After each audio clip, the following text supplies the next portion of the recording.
A graça e a paz do Senhor Jesus para os irmãos e irmãs e a graça do Senhor Jesus para as famílias brasileiras.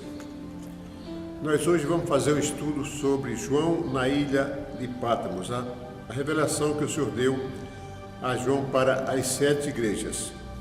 A função da igreja é alcançar vidas, portanto vamos publicar esse estudo para as pessoas começar a se relacionar com essa palavra para que possamos ter famílias mais saudáveis.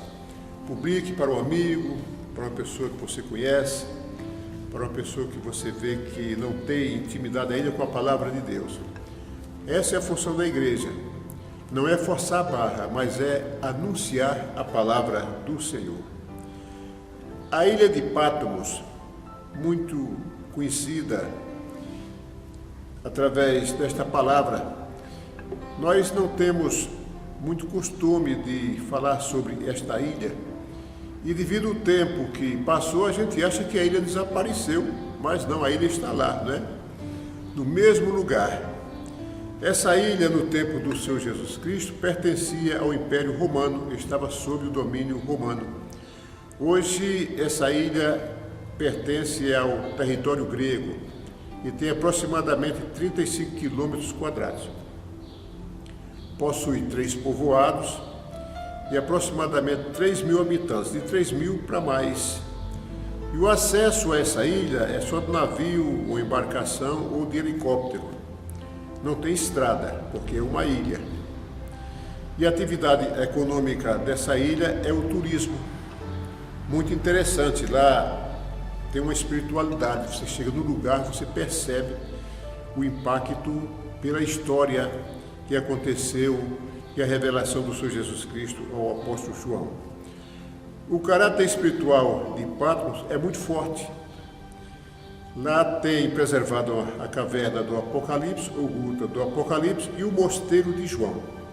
Portanto, as pessoas que chegam a Patmos para visitar, logo vai procurar esta caverna para ouvir do guia turístico as informações mais próximas do que aconteceu na época de João. E ali o Senhor revelou a João que ele enviasse cartas a 7 igrejas. Essas 7 igrejas antes pertenciam à província do Império Romano. Hoje é a Turquia, a região da Turquia. E eles são muçulmanos, mas veja que essa área, essa região, ela hospedava 7 igrejas, as quais estavam situadas na cidade de Éfeso, Esmirna, Pérgamo, Tiatira, Sardes, Filadélfia e Laodiceia.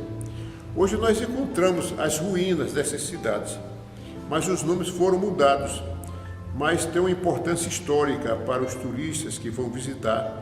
Hoje na Turquia, essas cidades podem ver algumas imponentes pilastras de templos ainda de pé, um pouco deteriorada, mas eu acho que eles preservam aquilo ali porque tem um valor histórico. Então isso é muito importante, você rever a história cristã daquela época, através dessas figuras, embora já arruinadas, mas que ainda preservam algumas características. E João e Tiago, os dois eram irmãos, eles tinham a personalidade forte, porém controlada. Para comprovar isso, Jesus chamou João e Tiago de filhos do trovão, que está em Marcos 3,17. Também em outra passagem, em Lucas 9,54, foi quando os habitantes de uma vila samaritana se recusaram a hospedar Jesus. E João e Tiago disseram: Senhor, queres que digamos que desça fogo do céu e os consuma? Então você veja que eles eram determinados. João era pescador, o Tiago também, e o pai, um empreendedor na pescaria, homem bem situado economicamente. E João tinha essa predisposição, essa coragem. E ali foi ainda no tempo antes do Pentecostes. Mas quando o Espírito Santo desceu, João foi transformado como o apóstolo do amor. Então veja que a presença do Espírito Santo de uma pessoa modifica a pessoa, porque ele reflete, pensa, e o Espírito Santo começa a sinalizar quando a pessoa começa a pecar e começa a equivocar-se. Pois bem, e desse acontecimento, quando eles falaram, Jesus, queres que digamos que desça fogo do céu e os consuma? Jesus repreendeu, disse, olha, eu não vim para destruir vidas, não vim para destruir homens, eu vim para salvá-los. Então você veja que lição extraordinária, não é? Jesus falou isso e nós devemos pensar mesmo. O negócio de retrucar, falar abusado com o outro, ou dar resposta dura ao outro, não funciona. Não tem acordo com o Espírito Santo aí. Então é bom nós refletirmos, não é? Para sermos pacientes, porque a paciência, a tribulação gera paciência, não é? E a paciência gera experiência e a experiência gera a esperança. Então, ser pacientes, né? E quando acontecer um caso assim que venha nos incomodar, né? Vamos suportar, vamos entender como uma pequena tribulação, algo que nos incomodou.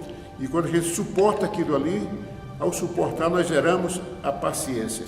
E a paciência, a experiência, e a experiência, a esperança. Pois bem,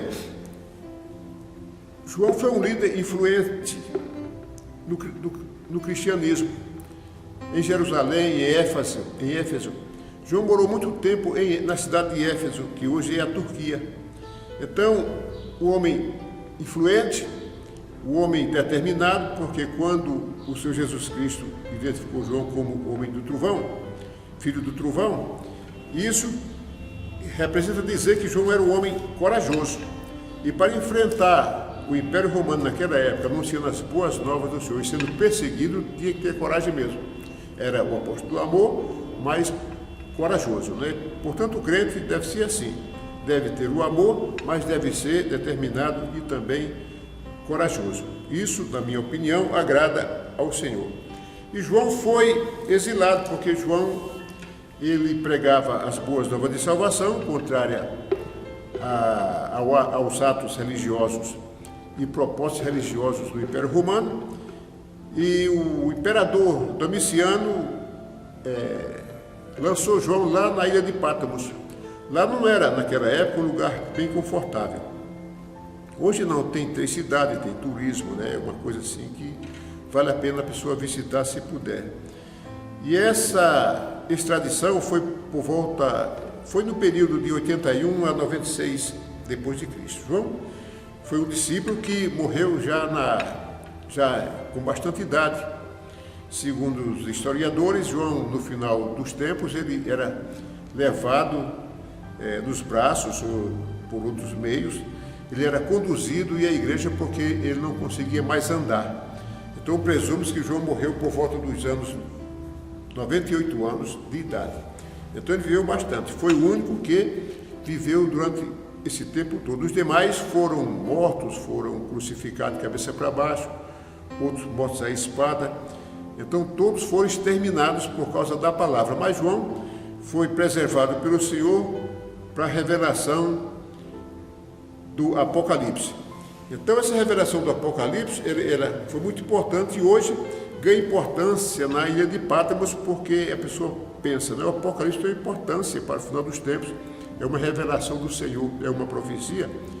Então as pessoas dão valor, né? Aquela ilha, e quando passam a ouvir a história pelas pessoas que têm especialidade, que estudaram, que pesquisaram, buscaram a história bíblica, eles ficam encantados a ouvir a mensagem da ilha de Pátmos, ainda hoje para os nossos tempos. Então, lendo aqui em Apocalipse, capítulo 1, versículo 9, vamos ver o que aconteceu. E João disse: Eu, João, que também sou vosso irmão e companheiro na aflição e no reino e na paciência de Jesus Cristo, eu estava na ilha chamada Pátmos por causa da palavra de Deus e pelo testemunho de Jesus Cristo. Veja, então eu estava ali por causa da palavra, ele pregava, e as pessoas falavam: olha, você não vai pregar, você vai falar do paganismo. João diz: eu não falo, eu falo de Jesus, né? Eu conheço ele, sou convertido, mais ou menos assim, não é? Eu penso que João entrava nesse diálogo e perseverava. Então, contrariando o reino Império Romano. O imperador tinha a força e o poder e a autoridade e enviou João para lá. E João disse, olha, e companheiro na aflição. Isso quer dizer que lá não tinha boa vida, não é? Segundo os historiadores, e eu até acredito que o travesseiro de João era uma pedra. E pelo jeito ele ficava exatamente na gruta da revelação. Então João estava lá, era diferente. E quem estava lá? Criminosos, pessoas criminosas. E João conviveu com essas pessoas, mas estava guardado por Deus. Por isso não aconteceu nada a João. Ele disse, eu fui arrebatado em espírito no dia do Senhor, e ouvi detrás de mim uma grande voz como de trombeta. Veja, João foi arrebatado em espírito. Ele não estava no seu estado natural. Houve uma mutação do estado natural para o estado espiritual, para João suportar o impacto do poder e da presença do Senhor Jesus. Porque você ouvir uma voz como de trombeta é impactante. No estado natural dá logo uma tremelica ou tremedeira, né? E a pessoa não suporta, perde o raciocínio. Mas João estava no estado de espírito para suportar aquela voz extraordinária, que eu entendo simbolizar o poder do Senhor e a sua capacidade de dominação. Então, diante dessa capacidade de dominação, João foi encorajado, sabendo que o homem é como um vermezinho diante de Deus, né? E grande é o Senhor Jesus. E no versículo 11 diz assim, a voz dizia, o que vês escreve no livro e envia-o às 7 igrejas que estão na Ásia Menor, que era um domínio do Império Romano, hoje faz parte de lá a Turquia, ou seja, a Turquia hoje tem a dominação dessa área. Então, citou as 7 igrejas, eu vou repetir, a Éfeso, a Esmirna, a Pérgamo, a Tiatira, Sardes, Filadélfia e Laodiceia. E virei-me para ver quem falava comigo, e virando-me vi 7 castiçais de ouro. Veja, 7 castiçais de ouro. Representa as 7 igrejas de lá, daquela época. Isso quer dizer que os castiçais de ouro demonstram o valor que a igreja tem na terra. Não era castiçais de barro, nem de latão, não é de ouro. A importância da igreja na face da terra. E a igreja, naquela região que hoje é Turquia, ela deveria ter prosperado, mas não, depois dos anos 300 ela começou a declinar-se porque misturou-se com o paganismo. O Império Romano deixou de perseguir a igreja para aliar-se a ela, sabendo da força da igreja. A igreja não parava de crescer. E aí depois misturou-se, e lá veio o paganismo, e a igreja acabou se corrompendo. De forma que no fim já não era mais, ou seja, no meio dos tempos já não era mais o Império Romano que perseguia a igreja, mas a igreja perseguia a igreja. Ou seja, na época da Fogueira Santa, da Inquisição, né? Então teve aquela perseguição, cristão perseguindo cristão, já não era mais o Império Romano. Você veja que houve um esfriamento da igreja a partir dos anos 300, depois de Cristo.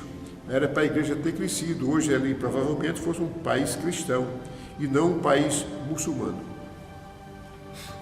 Vamos ler o versículo de número 13. E no meio de 7 castiçais, um semelhante ao Filho do Homem, vestido aos pés de uma veste comprida e cingido pelo peito com um cinto de ouro. Cinto de ouro. Quem estava ali? Jesus Cristo. O próprio Jesus Cristo se revelando a João. Veja que visão extraordinária. Então o cinto de ouro revela a autoridade de Jesus como nosso sumo sacerdote. Autoridade do Senhor, riqueza, poder, domínio. Autoridade do Senhor como nosso sumo sacerdote. De fato, o sacrifício de Cristo foi o último sacrifício feito. Ele mesmo apresentou o seu sangue ao Pai para a remissão dos nossos pecados e nos justificar diante de Deus. Agora o versículo 14 fala assim, e cabelos eram brancos como lã branca, como a neve, e os olhos como chama de fogo. Veja, olhos como chama de fogo, que poder extraordinário. Você olhar para uma pessoa, né, uma figura celestial, e ver os cabelos brancos e os olhos como chama de fogo diante de você, como você vai se sentir se não tiver no estado espiritual? Se tiver no natural, a gente desaparece por a gente desaparece por ali mesmo, né? Então, como chama de fogo. Cabelos brancos significa natureza divina e a sabedoria de Jesus. Cabelos brancos significa natureza divina e a sabedoria do Senhor Jesus. E olhos como chama de fogo simboliza castigo do Senhor a todo pecado. Penso que é no julgamento final, né? Do trono branco, poder do Senhor, autoridade, domínio. E penso também que esses olhos, como chama de fogo, simboliza a purificação de todo o pecado para o tempo da graça. Então, o Senhor é o Senhor que nos purifica. E Ele tem toda a autoridade, todo o domínio, nós sabemos disso e devemos nos entregar a Ele. E o versículo 15 fala assim: e os seus pés semelhantes a latão reluzente, como se tivesse sido refinado numa fornalha, e a sua voz como a voz de muitas águas. Você imagina aí uma grande cachoeira, um grande volume de água, assim no crepúsculo da tarde, e você ouvindo a uma certa distância, assusta, não é? E não dá coragem de chegar perto, ou seja, de se aproximar. Pois a voz do Senhor era como a voz de muitas águas. Esqueceu o domínio do Senhor, né? O poder dele, toda a extensão do seu poder, ou seja, simbolizando a extensão do seu poder.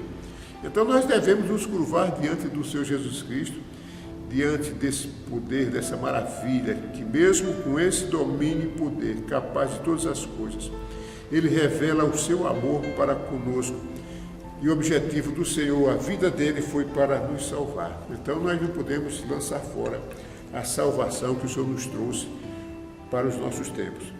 E o versículo 16 fala assim: e ele tinha na sua destra 7 estrelas, e da sua boca saiu uma aguda espada de 2 fios, e o seu rosto era como o sol quando na sua força resplandece.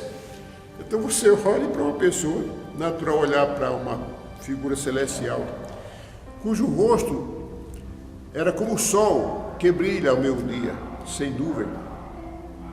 A força do seu poder não há como suportar.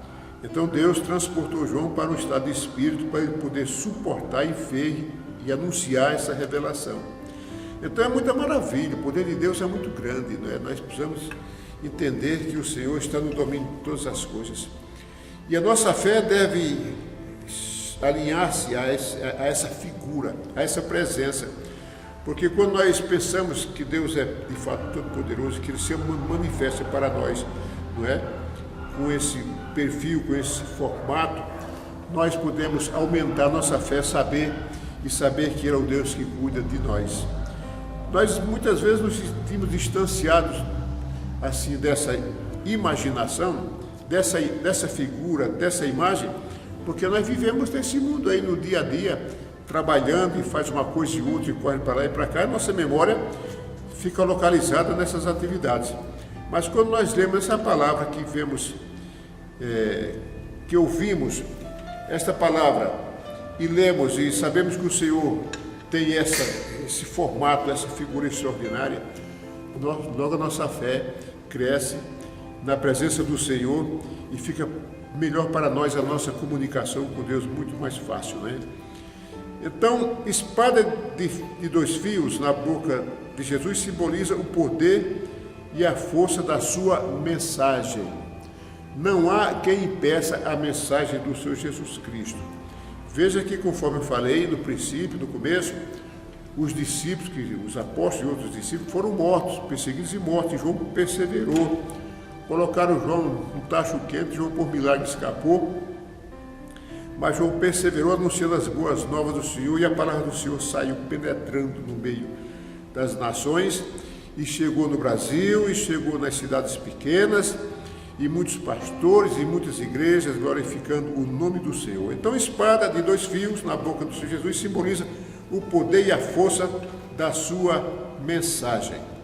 Nós podemos ver o poder e a força da mensagem do Senhor Jesus em Hebreus capítulo 4, versículo 12, que está assim escrito: porque a palavra de Deus é viva e eficaz, e mais penetrante do que qualquer espada de 2 gumes.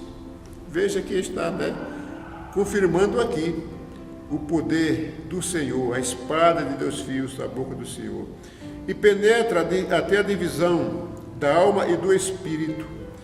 Olha, penetrar na divisão da alma e do espírito, só Deus, só a palavra de Deus, só a força do Senhor, porque onde é que está a divisão da nossa alma e do nosso espírito? Nós temos alma, e a nossa alma é a luz, a nossa alma é a luz do mundo. Ela vê as coisas e filtra as coisas que interessam, as coisas que são boas para o nosso espírito.